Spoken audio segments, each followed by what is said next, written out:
성도 여러분 안녕하십니까? 네, 반갑습니다. 어제 저녁에 못 뵙던 분들도 또 오늘 많이 뵐 수 있네요. 예, 반갑습니다. 특별히 제가 오늘 이문동 교회 와서 여러분들 모두를 다 오늘 처음 뵙든 자주 뵙는 분이든 관계없이 다 반갑습니다. 우리 연합에서 같이 일하시는 임 목사님, 전 장로님, 우리 또 최 장로님 다 반가운데 제가 개인적으로 정말 반가운 분이 한 분이 교회에 계시더라고요. 우리 김종환 장로님이신데요. 네, 제가 28년 전에 공릉동 교회에 인턴 전도사로 처음으로 막 이제 목회를 시작할 때 같이 계셨던 장로님이신데 그 경험 없고 나이 어린 저를 얼마나 많이 사랑해 주시고 목회를 하는데 많은 도움과 기도로 후원해 주셨던 그러한 장로님 네 분이신데 우정숙 집사님 오늘 보니까 안 계세요. 다른 데 가셨대요. 제가 못 뵈서 너무 섭섭한데 아무튼 우리 장로님 네 분 이렇게 이문동 교회에서 뵙게 돼서 너무 반갑고 좋습니다. 여러분 우리가 이 믿음 안에서 같이 이렇게 만나서 형제 자매의 인연을 갖고 사는 것은 이게 얼마나 큰 특권인지 몰라요. 그렇지 않습니까? 예, 왜냐하면 지금 우리가 이렇게 한 성도로 한 믿음의 형제 자매로 맺어진 이 인연은 기한이 끝나는 게 아니에요. 어디까지 연결되냐면 구원받아 우리가 하늘에 가서도 영원토록 연결되는 인연이에요. 그렇죠? 그렇기 때문에 이 인연이 보통 인연이 아니에요. 우리가 그리스도를 믿지 않았다면 이런 인연으로 만날 수가 없는데, 그렇죠? 그러니까 그리스도 안에서 우리가 이렇게 아름다운 형제 자매의 인연을 맺고 이 인연이 이 땅에서 끝나는 게 아니라 하늘까지 연결돼서 영원토록 우리가 그리스도와 함께 더불어 새 하늘과 새 땅에서 살게 될 때에 그때도 역시 우리는 같은 믿음의 형제로서 그 옛날 이문동 교회에서 우리가 그렇게 영혼구원하려고 애썼지, 교회 지려고 그렇게 힘들게 애썼지, 그런 추억도 아마 반추하면서 이렇게 아마 영원토록 행복하게 지낼 것 같아요. 바로 옆에 계신 분이 바로 그런 인연입니다. 여러분 한번 옆에 있는 분한테 이렇게 말해보세요. 당신은 해보세요. 장로님은 혹은 우리 장로님은 청년입니까? 집사님은 천생연분이야. 그러면 예, 천생연분이에요. 부부로서 맺어진 분들만 천생연분이 아니고요. 예, 우리가 신앙 안에서 형제 자매로 맺어진 이 인연이 천생연분이라니까요. 예, 여러분 꼭 그날까지 주님 오시는 그날까지 이 이문동 교회에서 여러분의 믿음의 자리, 신앙의 자리를 잃지 마시고 꼭 지키시고 주님 오실 때 우리 함께 우리 모든 성도들 하늘에 가셔서 영원토록 함께 그 낙원에 거하시는 우리 모든 성도들 되어 주시기를 간절히 바랍니다. 여러분과 함께 100배의 결실을 거두는 교회라는 제목으로 어제 오늘 이렇게 말씀을 좀 나누고 있습니다. 어제 제가 이 제목으로 여러분에게 말씀을 드렸는데요. 어제 우리가 나누었던 말씀을 간략하게 좀 정리하면서 한번 복습을 해보겠습니다. 우리가 마태복음 13장에 나오는 씨 뿌리는 비유를 통해서 어제 세 가지 전도 원리를 좀 공부해 봤습니다. 그렇죠? 첫 번째, 씨를 뿌려야 수확을 거둘 수 있다. 그래서 실질적으로 말씀이 바로 이 씨앗인데 그 하나님의 말씀의 씨앗을 직접적으로 우리가 뿌리는 선교 활동이 우리에게 꼭 필요하다. 예, 우리가 새로 인연을 맺고 함께 잘 지내고 같이 소그룹 활동을 하고 취미 활동을 하고 이렇게 해서 인연을 만드는 것도 물론 중요한데 그 일이 있어야 되겠지만 그러나 그것으로 끝나면 영혼의 수확을 거둘 수가 없어. 필히 무엇이 이루어져야 돼요? 그 영혼의 마음속에 말씀의 씨앗, 하나님의 말씀의 진리의 씨앗을 심는 그 일이 굉장히 중요하다 하는 것을 우리가 첫 번째 원리로 어제 배웠고요. 두 번째는 씨 뿌리는 자는 모든 곳에 씨를 뿌렸어요. 이 원리에서 우리는 씨를 최대한 많이 뿌려야 돼. 말씀의 씨앗을. 그리고 그 말씀의 씨앗을 최대한 많이 뿌릴 때에 준비된 마음밭을 우리가 만나게 되고 그 영혼을 그것도 수확할 수가 있단 말이에요.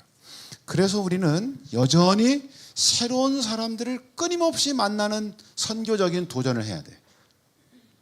어떻게 하든지 간에. 예전에는 전통적으로 우리가 집집 방문을 해서 새로운 사람을 만났지만 요즘은 집집 방문이 굉장히 어려운 시대에 우리가 살고 있는데, 집집 방문은 혹시 어렵더라도 다른 방법으로, 아까 우리 선교회장님께서 여러분들에게 7개의 소그룹 활동들을 제시해 주셨는데, 그것은 새로운 영혼을 만나는 굉장히 좋은 활동입니다.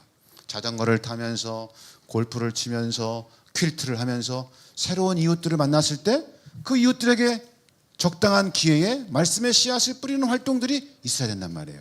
그래서 그런 새로운 밭을, 새로운 사람들을 끊임없이 찾아가는 노력들이 우리가 선교에 있어서 굉장히 중요한 두 번째 원리라는 것을 어제 공부했고요. 세 번째는 뭐예요? 좋은 땅에 뿌려진 씨앗에서 결국은 결실을 보았어. 말씀의 씨앗을 뭐 길에도 떨어졌고 돌밭에도 떨어졌고 가시떨기에도 떨어졌지만 결국 수확을 거둔 것은 좋은 밭이었어요. 그래서 우리는 좋은 밭을 찾아서 씨앗을 뿌리든지 아니면 좋은 밭을 만들어서 씨앗을 뿌리든지 해야 돼요. 그렇죠? 그래서 우리가 기본적으로 이미 우리에게 맺어진 인간관계 속에서 믿지 않는 분들 많이 있잖아요. 믿지 않는 우리의 가족들, 믿지 않는 친척, 믿지 않는 친구, 믿지 않는 직장 동료, 뭐 이웃분들, 그런 분들이 아직 마음의 준비가 안 됐어. 말씀을 전해봐도 다 거절해. 그런 때는 어떻게 해야 돼요? 장기적으로, 기다리면서 장기적으로 그 마음밭에 있는 돌을 끄집어내고 가시떨기를 빼내고 굳어진 마음을 부드럽게 기경하는 일들이 먼저 있어야 그 다음에 씨앗을 뿌리면 이 곡식을 거둘 수 있단 말이에요. 그러기 위해서 하는 게 우리가 뭐예요? 사랑으로 열심히 봉사하고 섬기는 거예요. 그 영혼들의 마음을 감동시킬 수 있는 사랑의 실천이 우리에게 필요해요. 그래서 우리가 교회에서 끊임없이 그 사랑의 실천, 이웃을 위해서 나아가고 뭐 여러분들이 하여튼 여러 가지 봉사들을 하잖아요. 그런 걸 통해서 그분들의 마음밭을 부드럽게 만드는 일. 그래서 이 진정한 농부는 땅을 관리하듯이 진정한 교회가 진정한 선교를 하려면 장기적인 안목으로 그 교회가 위치한 지역사회의 사람들의 마음밭을 끊임없이 갈고 기경하는 노력들이 있어야 한다는 것을 이 세 가지를 우리가 어제 공부해 보았습니다. 사실 여러분, 우리 한국교회는 그동안 이런 일들을 나름대로 열심히 해왔습니다. 정말 우리 성도님들이 그런 수고를 지금까지 해오신 것을 제가 잘 압니다. 그리고 그런 노력들을 통해서 우리가 많은 영혼들을 사실 그동안 구원했습니다. 한 해에 한국연합회 많을 때는 6,000명, 7,000명까지 새로운 영혼들의 수확을 거둔 적이 있었고요. 물론 이제 코로나 이후에는 굉장히 이 선교적인 열매를 거두는 일이 위축돼 가지고 작년에는 우리가 2,870명, 약 3,000명이 조금 못 되는 그런 영혼들을 지난 한 해 동안 우리 한국연합회 전역에서 수확했어요. 올해는 저희가 4,000명의 영혼을 수확하는 것을 정말 목적으로 오개합회가 열심히 선교 일을 시작하고 있는데, 중요한 것은 여러분, 이 구원한 영혼들을 그 다음에 어떻게 해야 될까요? 구원했으면 어떻게 해야 돼요? 제가 오늘 여러분들에게 정말 당부를 드리고 싶은 부분은 바로 이 부분이에요. 우리가 열심히 전도해서 영혼을 구원했어. 그 다음에는 그 영혼을 어떻게 해야 돼요? 관리를 잘해야 돼. 관리라고 하는 말은 이제 회사 용어고, 교회에서는 어떻게 해야 돼요? 사랑으로 잘 돌봐서 양육해야 돼. 양육. 그렇죠? 그래서 오늘 제목을 부모의 마음을 가지라 그래. 부모의 마음. 믿음의 자녀 양육을 위한 부르심. 제가 기회가 있을 때마다, 지역교회를 방문할 때마다 다른 어떤 말씀보다 가장 중점을 두고 드리면서 부탁을 드리는 부분이 이 부분입니다. 여러분들에게 먼저 퀴즈 하나를 드릴게요. 보통 우리가 이제 어리석은 질문에 지혜로운 대답을 우문현답이라고 그러는데, 제가 어리석은 질문 하나 드릴 테니까 여러분들 지혜롭게 답변해 주세요. 여러분, 우리가 아기를 잘 낳는 게 더 중요해요? 아기를 잘 키우는 게 더 중요해요? 네? 저 집사님 크게 말씀해 주세요. 둘 다 중요해. 아주 지혜로운 답변해 주셨어요. 둘 다 중요하죠. 아이를 우선은 잘 낳아야 그 다음에 또 잘 키울 수가 있는데 잘 낳고 잘 키워야 돼요. 이 모든 과정이 다 중요해. 왜? 이것은 생명을 다루는 문제이기 때문에 그렇습니다. 생명을 다루는 그 모든 과정을 한 순간도 한 부분도 소홀히 하면 안 되죠. 그렇죠? 네. 그래서 우리는 가정에서 아기를 임신을 할 때부터 이미 얼마나 우리 부모들이 정성과 사랑을 드립니까? 그렇죠? 그래서 엄마가 10달 동안 그 아기를 잘 뱃속에서 키워서 10달 후에 아이가 태어나면 그 다음에 어떻게 해? 이제 나왔으니까 아유 내가 10달 동안 너무 힘들었다. 이제 네가 알아서 밥 먹고 네가 알아서 빨래하고 네가 알아서 공부하고 네가 알아서 다니고 잘 살아라. 그렇게 하고 내팽개치는 부모가 있나요? 근데 그런 분 있다니까요. 교회에서 있어요 없어요? 솔직하게 고백해 보세요. 과거에 그런 그래갖고 우리가 영혼의 믿음의 영혼들 새로 이 새신자들 열심히 전도해 놓고 다 잃어버렸어요. 다 죽였어요. 네가 알아서 이제 알아서 교회 잘 다니고 네 신앙 잘 관리해라. 침례만 받으면 그냥 그 다음부터는 관심 꺼. 절대 그러면 안 되죠. 그렇죠. 제가 여기 통계 하나 보여드릴게요. 둘 다 중요해요. 이건 조금 굉장히 의미 있는 통계인데 보세요. 저희가 한국연합회 지난 11년 동안 연말에 보고 현황인데요. 여기 수침자 수가 있고요. 이 11년 동안의 수침자를 합하면은 36,404명입니다. 그런데 그 당시 2014년도에 평균 출석생 수가 59,648명이에요. 10년이 지난 다음에 2024년 작년 연말에 평균 출석생 수가 48,106명입니다. 여러분 산술적으로는 수학적으로는 이 2014년 당시에 이 평균 출석생 수가 59,648명이니까 11년 동안 영혼을 구원한 36,404명을 더하면 총 96,052명이 현재 출석해야 돼. 물론 그 가운데 돌아가신 분도 있겠고 뭐 이렇게 좀 다른 뭐 외국으로 가신 분도 있을 수 있고 뭐 일부 신앙을 그만둔 분도 있을 수 있으니까 그런 숫자를 감안하더라도 있어야 될 숫자가 96,000명인데 지금 현재 몇 명이라고요? 48,106명. 그러니까 96,052명에다 48,106명을 빼니까 47,946명이 어디론가 사라졌어. 없어졌어. 이게 5개 합해도 똑같은 비슷한 통계가 있는데 제가 죄송하지만 이문동교회 통계도 한번 보여드릴게요. 이문동교회 지난 11년 동안 71명의 영혼을 구원했습니다. 그 당시 2014년도에 104명의 출석 생수였는데 그러니까 더하면 지금 현재 이 자리에 몇 명이 계셔야 돼? 175명이 계셔야 되는데 작년 말에 통계는 104명 똑같아. 11년 전이나 71명이 없어졌어요. 어디로 갔는지.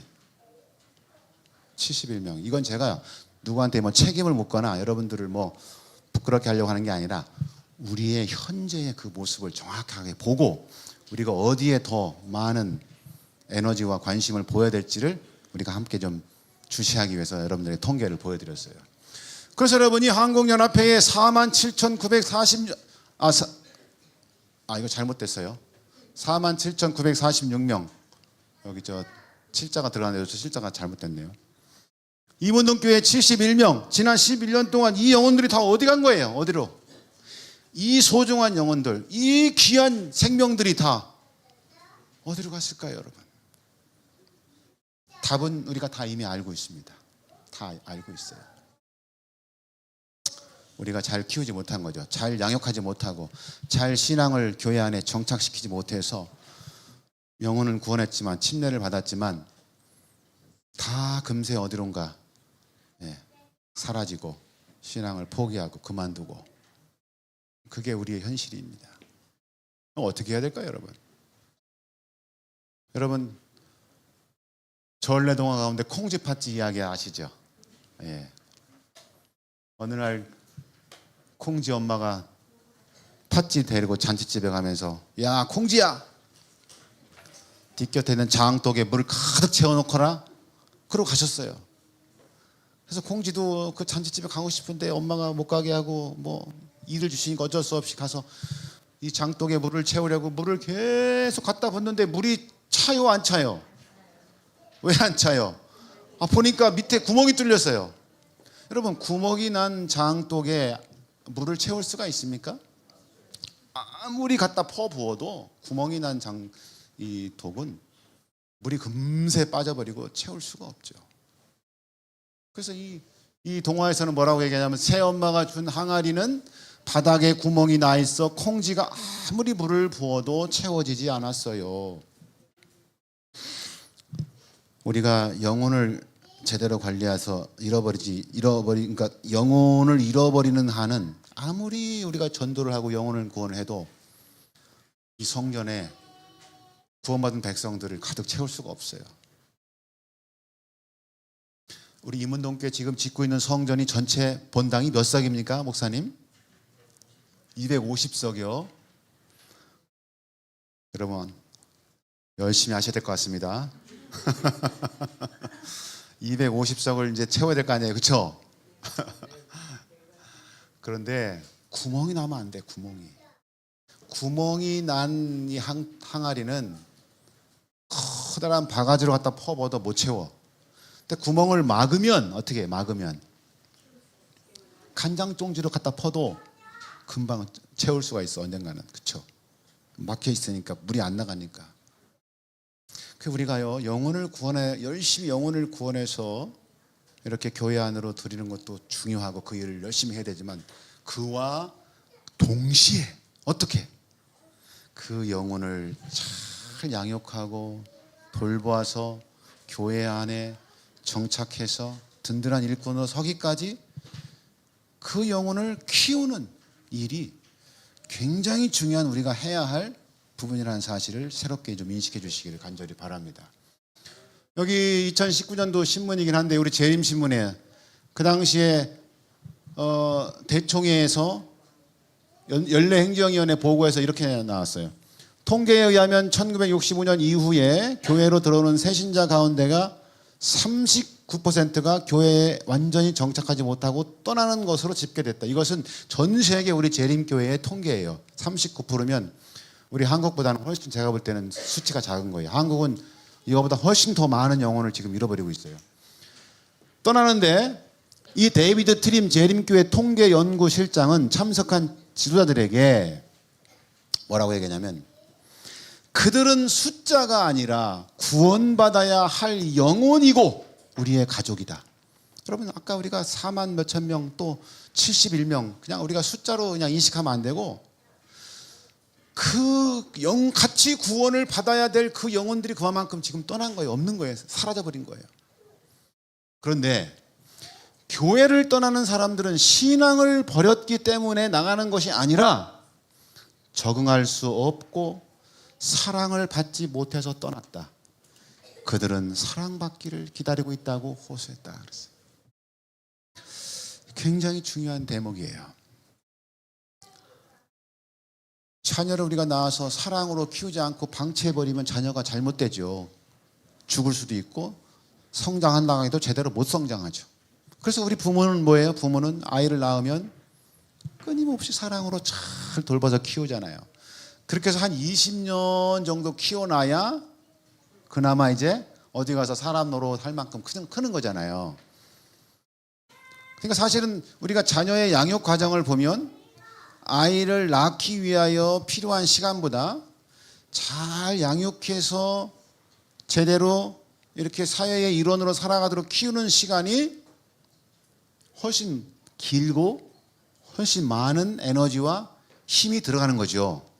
근데 여러분, 영혼의 이 과정도 사실은 동일해요. 우리가 침례를 주기 위해서 그 영혼에게 정성을 들이는 것보다 사실은 그 영혼이 신앙 안에서 잘 자라도록 더 큰 에너지와 힘과 기간 동안 그 영혼을 돌보는 일이 필요합니다. 그런데 우리 한국 교회는 그동안 그쪽에 조금 덜 관심을 두었던 것 같아요. 동의하십니까, 여러분? 우리가 열심히 전도해서 영혼을 구원하는 데는 나름대로 정말 그동안 애를 많이 썼어요. 그런데 그 구원한 영혼을 잘 양육하는 데에는 조금 관심이 덜했던 것 같아요. 그래서 우리는 그 귀한 영혼들을 많이 잃어버리는 이런 형국을 맞이한 것 같아요. 그래서 우리가 이런 질문을 던져볼 수 있어요. 아까 그 콩쥐팥쥐 이야기에서 어떻게 항아리의 구멍을 막을 것인가? 그 이야기에서는 그 구멍을 막은 게 누구냐면 두꺼비였어요. 두꺼비 하나가 나와가지고 너 왜 울고 있니 콩쥐야? 그래가지고 콩쥐 이야기를 듣고 나서 그럼 내가 막아줄게 그래갖고 이제 두꺼비가 그 구멍을 막아줘가지고 항아리에 물을 채웠다는 이야기가 있는데 우리가 다 두꺼비가 돼야 돼. 사실은 구멍을 막는 두꺼비가 돼줘야 돼요. 네. 그래서 우리가 이 질문을 같은 의미지만 또 다른 질문은 어떻게 아기를 건강하게 잘 양육할 수 있을까? 어떻게 이 새 생명을 죽이지 않고 잘 키울 수 있을까? 이 질문이에요. 똑같은 얘기인데 또 어떻게 이른 양의 발생을 막을 수 있을까? 교회에서 또 어떻게 새신자를 잘 정착시킬 수 있을까? 교회에서 저는 이것이 결국은 이 질문에 대한 답은 양육이라고 생각해요. 양육. 이 양육을 제가 지금 저는 양육이라는 단어를 좋아하는데 일반적으로 제자 훈련. 예. 근데 사실은 훈련이라는 말은 저는 개인적으로 훈련이라는 말보다는 그냥 양육이라는 부분을 더 좋아하는데요. 그 이유는 우리가 이 신앙 안에서 마치 부모처럼 부모의 마음으로 새로운 신자를 대하는 태도가 필요하다고 저는 생각하기 때문에 그래요. 우리 남자들은 한국 남자들은 훈련 그러면 막 군대부터 딱 생각이 나가지고 군대에서 그냥 그 억압된 방법으로 훈련을 받던 그 기억 때문에 제자 훈련 그러면 저는 개인적으로 좀 훈련보다는 그냥 차라리 좀 엄마와 같은 아빠와 같은 따스한 사랑으로 좀 이렇게 돌보고 가꾸는 키우는 양육. 저는 그래서 양육이라는 단어를 좋아하는데 아무튼 개념은 똑같은 거예요, 여러분. 예, 지금 우리가 이제 한국 교회 내에서 제자 훈련이라는 말을 많이 쓰기 때문에 저도 이제 포함시킨 건데 아무튼 해법은 양육입니다. 그런데 이 양육을 해가는 데 있어서 여러분이 아셔야 될 과정을 제가 좀 설명하기 위해서 농사의 과정을 먼저 설명을 하겠는데요. 농사의 과정을 5단계로 나눈다 그러면 처음에 땅과 씨앗을 준비하고 그 다음에 그것을 씨앗을 파종하고 그 다음에 씨앗을 가꾸고 그리고 나서 수확하고 수확한 씨앗을 어떻게 해요? 잘 관리하고 보관하는 것.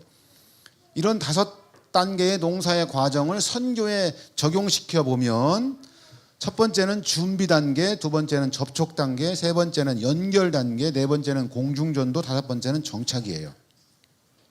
아마 여러분들이 이 이무작 5단계 선교 플랜에 대해서 아마 여러분들이 아마 좀 많이 그동안 들어보셨을 거예요. 지난 회기부터 계속 연합회에서 강조하는 건데요.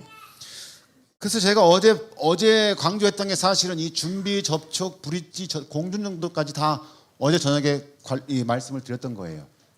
전도회가 그냥 이 공중전도 하나만 딸랑 이벤트적인 어떤 행사로 진행하면 거둘 곡식이 없다는 거죠. 그러나 준비 단계부터 접촉 단계, 연결 단계 모든 농사를 봄부터 계속 지어서 결국 가을이 됐을 때 수확하는 것처럼 영혼 구원도 그런 단계를 통해서 우리가 선교 사업을 하면 풍성한 열매를 거두는 전도회를 할 수 있다고 어제 말씀을 드렸는데 이제 오늘 제가 말씀드리는 부분은 바로 이 부분이에요. 정착 단계. 전도회를 통해서 영혼을 구원하고 나서 그 다음에 어떻게 정착을 시킬 것인가. 이 부분이 굉장히 중요해요. 그래서 한국연합회 선교부는 사실 그동안 이 이모작 5단계라고 하는 이 선교적인 플랜을 이 5가지 단계를 통해서 계속 사이클로 교회들이 운영하는 것을 하나의 목표로 지속적으로 지금까지 강조하면서 운영을 해오도록 해왔어요. 대총회에서도 이와 똑같은 방식이 글로벌 GTMI 그렇게 해서 동일한 것이 이 원리로 적용이 됩니다. 그리고 이런 이모작 선교 플랜을 전반기 후반기 2번 그래서 공중전도회를 전반기에 한 번 후반기에 한 번 하자고 하는 게 2사이클 5스텝 이모작 5단계라고 하는 선교 플랜인데 뭐 이런 부분들은 제가 우리 주로 이제 목사님들에게 많이 교육하는 자료이기 때문에 여러분들에게는 자세하게 설명을 하지 않겠습니다. 중요한 것은 여러분이 아셔야 될 중요한 것은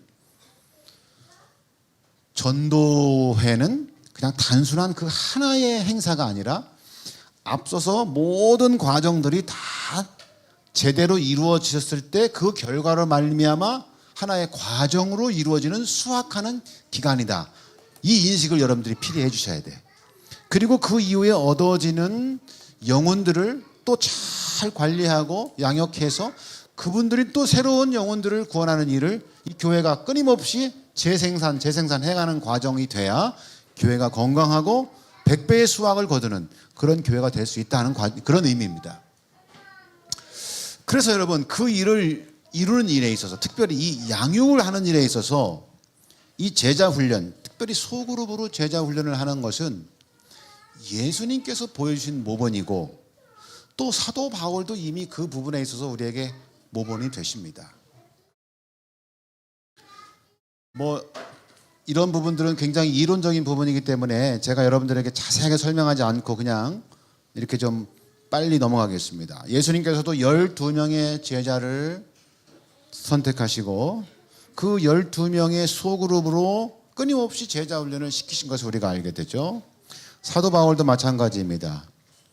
골로새서 1장 28절 29절에 우리가 그를 전파하여 각 사람을 권하고 그 몇몇 사람들을 이제 복음을 전하고 그리고 그들을 잘 가르쳐서 그들로 하여금 그리스도 안에서 완전한 자를 세우고 이제 그들이 또 다른 사람들을 세우는 일을 하도록 하는 이 작은 소그룹을 통한 제자 훈련에 사도 바울이 굉장히 역점을 둔 것을 우리가 알게 돼요. 엘렌 지 화이트도 소그룹을 통한 제자 훈련이나 성경 연구에 대해서 여러 곳에서 강조했습니다. 이런 부분들은 제가 그냥 넘어가겠습니다. 여기 목회봉사에도 가정들이나 작은 무리들에게 성경을 강독하고 함께 기도하라.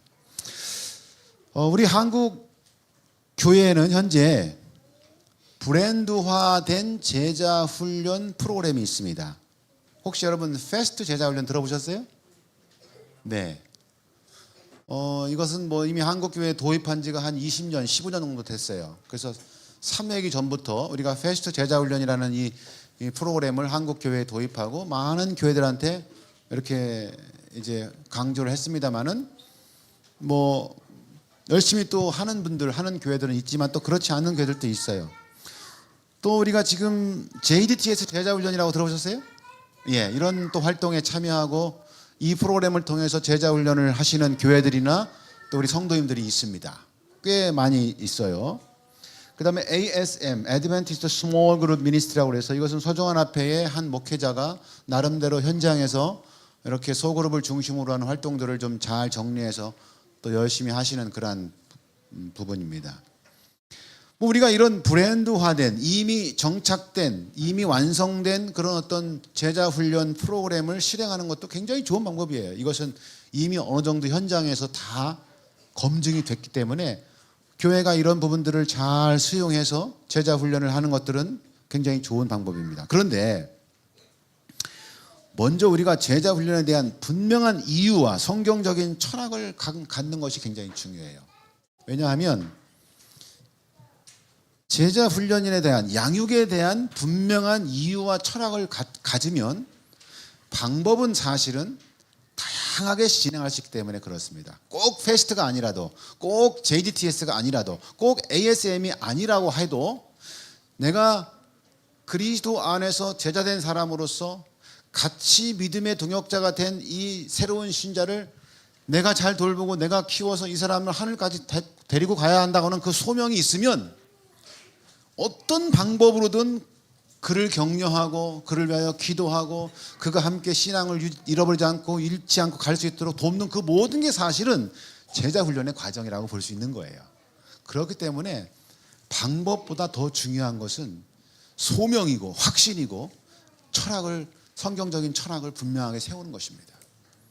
저는 우리 이문동교회 성도님들, 나아가서는 우리 모든 한국 재림교회 성도들이 이 제자훈련에 대한 이 양육에 관한, 제가 제자훈련보다는 양육이라는 말을 더 좋아했는데요, 이 부분에 대한 정말 투철한 사명과 소명을 가지고 교회에서 이 내가 아닌 다른 사람의 그 믿음을 돌아보아주고 그들이 신앙 안에서 든든히 설 수 있도록 양육하고 키우는 일을 우리가 열심히 최선을 다해서 한다면 한국교회는 앞으로 큰 축복을 얻을 것이라고 확신하고 있습니다.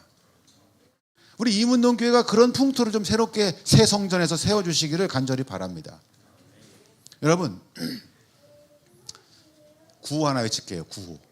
저를 따라서 외쳐주세요. 전도는 다른 영혼을 구원하고 내 영혼도 사는 길이다. 동의하십니까? 하나님께서 여러분, 그분이 할 수 없기 때문에 우리한테 영혼 구원을 내 사명을 맡긴 게 아닙니다. 말씀에서도 그랬잖아요. 우리가 못하면 뭐 어떻게 한다고요? 돌들을 소리 질러서라도 하나님은 하실 수 있는 분이에요. 그런데 굳이 왜 우리에 보고 영혼 구원하는 이 사명을 감당하라고 하시는 이유가 뭐예요? 바로 내 영혼을 살려주시기 위해서 그러는 거예요. 여러분, 내 신앙이 뜨뜻미지근하다? 아휴, 나는 왜 이렇게 그냥 교회를 30년 다녔는데도 이렇게 신앙이 그냥 안 자랄까? 이렇게 약할까? 이유는 딱 하나예요. 다른 영혼을 구원하기 위한 노력을 하지 않기 때문에 그래요. 우리가 다른 사람의 영혼을 구원하기 위해서 애쓰면요, 내 영혼이 안 살아날 수가 없어요. 내 영혼이 이 생기를 바라게 되는 것입니다. 그래서 여러분, 이 전도는 사실은 남을 살리는 길이기도 하지만 내가 사는 아주 필연의 법칙입니다. 이것은 하나님께서 정하신 법칙이에요. 원리입니다. 영혼을 구원하는 길이 바로 곧 내가 사는 길이라는 사실 여러분 꼭 기억하시기를 간절히 바라요.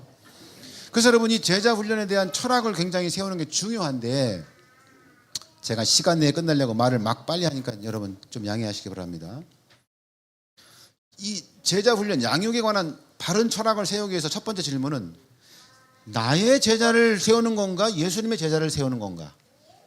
여러분 생각은 어떠세요? 예수님의 제자를 세우는 거예요.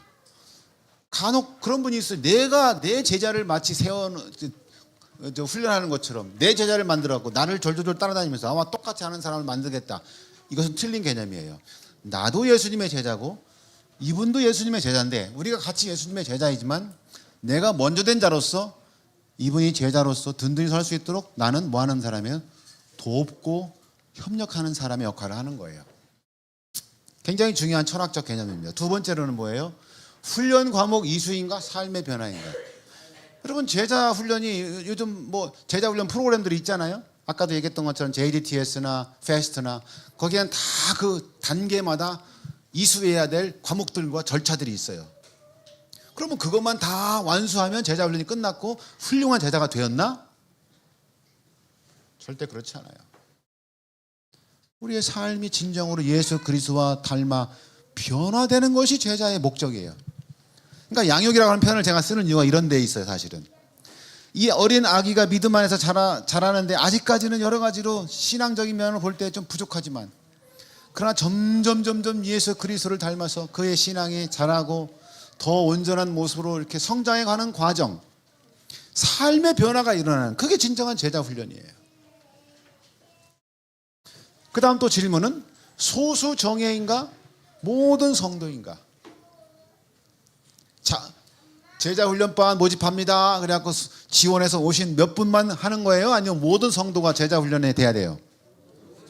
모든 성도. 우리가 예수 그리스도를 영접하고 하나님의 자녀가 된 그날부터 우리는 예수 그리스도의 제자예요. 그리고 우리가 예수 그리스도의 제자가 되었다고 하는 것은 우리의 주인이신, 우리의 선생이신 예수 그리스도를 닮기 위한 성화의 과정을 끊임없이 우리가 밟아가는 것이죠. 단순한 질문이지만 제자 훈련, 양육에 관한 굉장히 그 깊은 철학적인 개념을 세우는 질문입니다. 또 하나는 뭐예요? 선생의 자세인가 부모의 마음인가? 이것은 제가 좀 바라는 방향으로 넣은 거예요. 우리가 제자 훈련을 할 때에 무조건 막 가르치는 어떤 교사의 태도, 제가 여기서 교사의 태도라고 해서 뭐 부정적으로 얘기하는 게 아니라 부모와는 또 다른 차이가 있잖아요. 가르치는 선생의 태도인가 아니면 부모의 마음인가? 부모의 마음이 우리에게 필요해요. 우리가 뭐 지금은 그런 일이 없겠지만 과거에 교회에서 보면 새로운 신자들이 왔을 때 사실 뭐 아직까지는 뭐 잘 모르잖아. 교회 정서나 우리 교회에서 오랫동안 신앙생활 하신 분들과는 조금 좀 다르잖아요. 그 삶의 형태가. 그러다 보면 뭐 때때로 뭐 옷도 좀 이상하게 입고 올 수도 있고 장신구도 차고 올 수도 있고 뭐 교회에서 해서는 안식일에 좀 합당하지 않은 뭐 대화를 막 할 수도 있고 그렇잖아요. 그러면 곧장 또 막 저거 보라고 말이 하면서 막 지적하고 혼내고 그래갖고 상처받았고 다 떠난다니까요. 그 귀걸이를 하더라도 오는 게 나아요? 안 오는 게 나아요? 아니 좀 민망한 옷을 입더라도 교회 오는 게 나아요? 아예 안 오는 게 나아요? 그래도 오면 좋잖아요. 그 좀 너그럽게 내 자식 같으면 그래서 어떻게 해? 우리 부모님들이 자식에 대해서 뭐 그런 부분들이 있을 때 때로는 꾸지람도 하지만 끝까지 사랑으로 이렇게 권면하잖아요. 그런 마음이 우리에게 필요해. 뭐 한 가지 경험입니다만 제가 아주 어릴 적에 시골 교회, 저는 고향이 저 충청도거든요. 충청도 시골 교회에서 그 당시에는 저희는 무릎 꿇고 예배를 드렸어요. 그때 어른들 앞에서는 그 양반다리 하면 안 된다고 아이들은. 그래가지고 저희는 이제 사랑방에서 예배를 드리는데 저희들은 다 어른들 앞에서 이렇게 무릎 꿇고 안식일날 예배를 드렸는데 아주 굉장히 엄한 신앙을 했어요. 근데 한 번은 이 동네 꼬마 녀석들 우리끼리 막 재밌게 놀다가 안식일에 야야 교회 가자 해갖고 아직 그 교회를 안 다니는 친구들을 이렇게 교회로 이제 안식을 데리고 갔는데 놀다가 왔으니 뭐 어때요? 뭐 행색이 깔끔하겠습니까? 뭐 막 묻고 뭐 이런데 옷도 막 지저분하고 했더니 안식일날 더러운 옷 입고 왔다고 우리 장모님 한 분이 막 혼을 내셔가지고 그 아이의 마음 가운데 교회에 대한 이미지가 완전히 다 지금도 교회 안 와요. 그 친구는 하나의 예인데 우리가 지금 제가 지금 어떤 얘기를 하는지 여러분 이해하시죠? 그러니까 교회에서 이런 새신자에 대한 너그러움과 용납과 인내와 끊임없이 사랑으로 권면하는 게 필요해. 막 지적질하는 것보다는 부모의 사랑으로 그런 양육의 태도가 우리에게 필요하다는 것을 제가 말씀을 드리는 거예요. 사랑하는 여러분, 우리에게 믿음의 자녀가 있는가? 사도 바울은 여기 디모데를 향하여 이렇게 이야기합니다. 믿음 안에서 참 아들 된 디모데에게 편지하노니. 여러분이 좀 이렇게 믿음 안에서 아들 딸 삼아가지고 그 신앙을 잘 돌보는 누군가가 있다면 그 자녀에게도 축복이고 여러분 자신에게도 축복이 될 것입니다. 저는요, 제가 한국 3년 고등학교의 부교목으로 과거에 있었던 경험이 있어요. 그때 만났던 한 학생과 그 아버지의 모습, 그 부자의 이야기를 잠깐 좀 전해드리고 마치려고 합니다. 이 아이는 그 당시 고등학교 2학년이었는데 이 학생은 고1 때부터 여러 번 학교에서 뭐 행동이 바르지 못해가지고 계속 뭐 담배 피다 걸려, 또 술 먹다 걸려, 뭐 후배들 뭐 때리고 폭행하다 걸려. 여러 번 학교에서 아주 요주의 학생이야. 그래서 여러 번 학교에서 정학도 맞고 뭐 그랬는데 그래도 정신을 못 차리고 그냥 아이가 이제 이렇게 생활을 하는데 고2 때 또 한 번 이제 친구랑 둘이서 다른 친구를 폭행을 해가지고 또 걸렸어요. 이제 선생님들이 모이셔갖고 회의를 하는데 이제는 도저히 이제는 얘 이제 안 된다. 이제는 학교에서 퇴학을 시키든지 다른 학교로 전학을 유도하든지 아무튼 더 이상은 이제 우리 학교에서는 이 학생을 두면 안 된다. 이제 그런 결론을 선생님들이 내리셨어요. 저는 이제 목사니까 교목이니까 그래도 또 선생님들한테는 이렇게 탄원을 해보고 다시 한번 또 기회를 한번 줘보면 어떻겠느냐 이렇게 해도 선생님들이 한두 번이 아니니까 아주 선생님들께서 아주 의지가 견고하시더라고요. 그래서 결국은 이제 뭐 이 학생을 어떻게든지 내보내는 그런 쪽으로 이제 결의가 됐었어요. 그때 그 학생의 아버지가 오셨어. 그 학생의 아버지가 학교에 이렇게 와가지고 그 학생의 아버지는 사실은 교회 안에서도 굉장히 아주 유수한 분이시고 밖에 사회적으로도 굉장히 좀 높은 그런 포지션이 있는 그런 분이에요. 정치 활동도 하시고 뭐 나름대로 꽤 유명하신 분이에요. 여러분들도 제가 이름을 대면 누군지 아시겠지만 이름은 제가 밝히지 않을게요. 그 아버지가 오셨어요. 학교에 오셔가지고 선생님들 앞에서 말이죠, 그 덕망이 있고 명망이 있고 밖에서는 아주 이렇게 좀 높은 그런 위치를 차지하신 분이 아들 때문에 학교에 오셔가지고 교무실에서 무릎을 탁 꿇으시고 선생님들 앞에서, 선생님들 죄송합니다. 이 아들이 이렇게 망나니가 된 것은 다 제 책임입니다. 저를 봐서라도 한 번만 더 기회를 주십시오.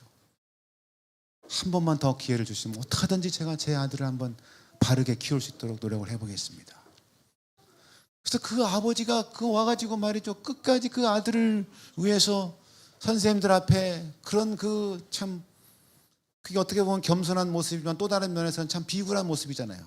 사회에 나가서는 이분이 굉장히 높으신 양반인데 오셔가지고 그런 걸 마다하지 아니하시고 자식을 위해서, 결국 그 아버지의 그런 간절한 그 부탁이 선생님들의 마음을 이렇게 좀 울리셨어. 그래가지고 선생님들이 다시 그럼 아주 이번 한 번만 정말 마지막으로 기회를 준다. 그래서 이 학생이 다른 데로 전학을 보내지거나 아니면 이 퇴학을 당하지 아니하고 아무튼 다시 며칠 동안 이렇게 좀 정근을 받은 다음에 그 학교에서 다시 이제 산삼에서 공부할 수 있는 기회를 얻게 되었어요. 근데 사실은 그때 이 아이가 그 아버지의 모습을 보고 굉장히 큰 충격을 받았던 거야. 근데 사실은 이 아버지가 집안에서는 굉장히 엄한 분이기 때문에 이 아들을 때로는 손찌검도 하고, 그래서 이 아들은 아버지의 사랑에 대해서 그동안 오해하고 있었어. 아버지는 나를 별로 안 좋아하나 봐. 왜냐면 막 매를 치고 하니까. 근데 우리 전통적으로 아버지들 상이 그렇잖아요. 무섭고 하지만 속으로 아주 깊은 사랑을 가지고 있는 아버지시잖아요. 근데 그 선생님들 앞에서 무릎을 꿇는 모습을 보면서 이 아들이 아버지가 나를 얼마나 사랑하신지를 깨달은 거예요. 그게 동기가 돼서 이제 이 아들의 삶이 바뀌기 시작했어요. 그래서 이 아이가 그 다음부터는 삶이 바뀌었어요. 그래서 더 이상 말썽도 안 피우고 더 이상 이 사고도 안 치고 고등학교 3학년까지 무사히 졸업을 하고, 바로 대학은 못 들어가고 1년 재수해서 열심히 공부해가지고 대학도 들어가고 지금 아주 훌륭한 사람이 돼서 교회의 일꾼이 됐어요. 제가 그때 그 모습을 보면서 그 아버지의 모습에서 끝까지 망나니 아들을 책임지시는 그 아버지의 모습에서 예수 그리스도의 모습이 이렇게 투영되었어요. 자신을 배신하는 그 자녀들을 끊임없이 죄 가운데 뒹구는 이 자녀들을 구원하시기 위해서 끊임없이 용서를 베푸시고 결국은 십자가에 자신의 몸을 던져서 이 인류를 구원하시기 위해서 몸을 던지신 예수 그리스도의 모습. 여러분, 그분의 그 끊임없는 사랑이 오늘 우리를 이 자리에 있게 만든 거 아니에요? 한 두세 번 해보고 안 되니까 너는 안 돼 하고 낙제시켰으면 아마 우리 가운데 이 자리에 없을 분도 많을 것 같아요. 우리가 얼마나 끊임없이 실수하고 우리 허물이 많습니까? 그럼에도 불구하고 우리를 다시 일으켜 세우시고 다시 용서하시고 다시 또 기회를 주시는 예수 그리스도. 그 마음이 오늘 우리가 이 교회에서 서로 피차간에 가져야 될 부모로서의 마음이라고 저는 생각이 돼요. 여러분, 사랑과 인내와 관용과 품어줌과 끝까지 책임을 지는 마음으로 우리가 새로운 신자들을 교회에서 양육하고 키우고 제자 훈련한다면 우리는 한 명의 영혼도 잃어버리지 않고 그 영혼들을 다 함께 구원하여 하늘에 데리고 갈 수 있을 줄로 믿습니다. 여러분들이 부모의 마음을 갖게 되시기를 간절히 바랍니다. 그래서 여러분, 제가 이것을 만든 건데요, 하나님 나라의 산하 정책. 우리가 옛날에는 뭐 60년대 70년대에는 자녀가 하도 많이 낳으니까 둘만 낳아 잘 키우자, 그러다가 또 막 그래도 그냥 많이 나니까 어떻게 바뀌었어요? 딸아들 구분 말고 하나만 낳아 잘 키우자, 뭐 잘 키운 딸 하나 10 아들 안 부럽다 막 이러면서 이제 우리가 산하 제한 정책을 하기도 하고 그랬는데, 요즘은 어때요? 요즘 우리 정부가 지금 난리가 났잖아요. 예. 신혼 부부 이거 뭐 산하 출산율이 지금 0.67% 이래요. 그래서 지금은 나라에서도 둘, 셋, 넷 낳는 걸 좋아합니다. 여러분 하나님 나라에서는요 많이 낳아서 잘 키우는 거야. 이게 하나님 나라가 세운 산하 정책이에요. 저를 따라하세요. 많이 낳아서 그 다음이 중요해요. 많이 낳긴 낳는데 내팽개치면 안 돼요. 잘 키우자.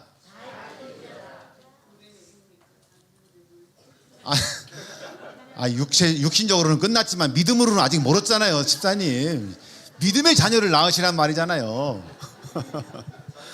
믿음의 자녀를 많이 낳아서 잘 키우자고요. 예, 다시 한번 따라하겠습니다. 많이 낳아서 잘 키우자. 우리 임은동 교회가 이제 새로운 성전도 올해 짓고 이제 성전도 들어가시고 하면 정말 많은 영혼을 얻게 되시기를 바랍니다. 여러분 열심히 선교하셔서 많은 영혼 100배의 수확을 거두는 그런 교회가 되시기를 바라고요. 더 나아가서 그렇게 거둔 영혼들을 어떻게? 사랑 온 성도가 사랑과 관심으로 정말 이 새로운 신자들을 잘 키워서 우리 주님 오실 때 이 임은동 교회 성전에 구원받을 백성들이 그냥 가득 찬 그런 교회가 되어 주시기를 간절히 바랍니다.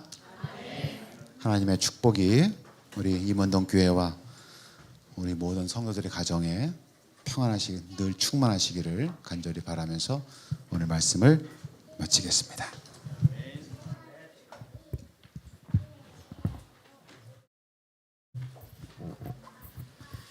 네, 오늘 말씀 감사합니다. 모두 자리에 일어나셔서 530